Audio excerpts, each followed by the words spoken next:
কোনো দাম নেই, কখন কি হবে সবটাই ভগবানের হাতে। সেজে গুজে সুন্দর করে পরিপাটি করে বেরোনোর পরে হঠাৎই আমার সাথে এরকম দুর্ঘটনাটা ঘটবে আমি আশাও করিনি, আমি স্বপ্নেও চিন্তা করিনি। কিভাবে যে ব্লাউজ জড়িয়ে না শাড়ি জড়িয়ে পড়ে গেলাম আমি জানি না, তিন মাথা মোড়ে। সকলে খুব সেফটি থেকো। আজ আমি ভগবানের নামও নিয়ে নিই। আমাবস্যার রাত, সত্যি ভয়ঙ্কর রাত। আর সত্যি মর্তলোকে পাতালে যে ভূতের আবির্ভাব হয় এটা একদম সত্যি কথা। কোনো মানে ছাড়া কিভাবে যে আমি পড়ে গেলাম, কিভাবে যে অ্যাক্সিডেন্টটা হলো, হসপিটালাইজড প্রায় হতেও হইনি, যা তা অবস্থা। সেজে গুজে বাড়ি থেকে সুন্দর করে পরিপাটি করে বেরোলাম আমার বাপের বাড়ি কালীমাকে দর্শন করার জন্য। আমার বাপের বাড়িতে কালীমা আছে, শ্রাবণ মাসের শেষ শনিবারের আগে শনিবার পুজো হয়। তো আজকে যেহেতু কালী পুজো সেহেতু মাকে ভোগ নিবেদন করা হবে।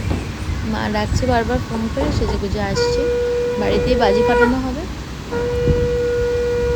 সবাই জানে আমাদের এখানে একটা বাম্পার পড়ে, সেখানে রিক্সার মধ্যে কিভাবে কাপড়টা জড়িয়ে যে আমি পড়লাম, আমি তৎক্ষণাৎ আমি ভেবেছি আমি আর পৃথিবীতে নেই। কারণ আমার পিঠে আর বুকে মাথায় সজোরে লেগেছে, আমার দমটা ক্লট। আমার আবার দম ক্লট না কী ক্লট আমি জানি না। ভগবানের স্বরূপ এসে কেউ একজন জল দিল। আমার হাজব্যান্ড আমাকে যখন কোলের মধ্যে তুলে নিল তখন আমার দমটা ছাড়লো। আমার মেয়ে কোলে ছিল। আজকে অনেক কিছু বিশাল বড় হতে পারতো। তো যত তুমি নোংরা জামা কাপড় পরে থাকবে আশা রাখি তোমার কিছু হবে না। তুমি সেজে গুজে যদি বেরো মানুষের নজর চোখ খুব খারাপ। কত সুন্দর ডিসাইড করে বেরোলাম যে মেয়েকে ঘুম পাড়িয়ে রেখে একটু বাসতলা ঘাটের মা কালীকে দেখে আসবো, প্রণাম করে আসবো, বা বাড়ির সামনের মাকে এসে বাড়ি এসে পুজো দেবো। আর সেসব হলো না, আমি পুরো বেড রেস্ট। মা কালীকে প্রার্থনা করি আমি যেন সুস্থ হয়ে যাই। তোমরা সবাই সেফটি থেকো, ভালো থেকো।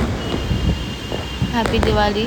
আর হ্যাপি আমি বলতে পারছি না, তবে হ্যাঁ ঠিক আছে, মা কালীর আশীর্বাদে আমি জীবিত আছি, এটাই অনেক। খুব ভালো সেফটি পুজো কাটিও।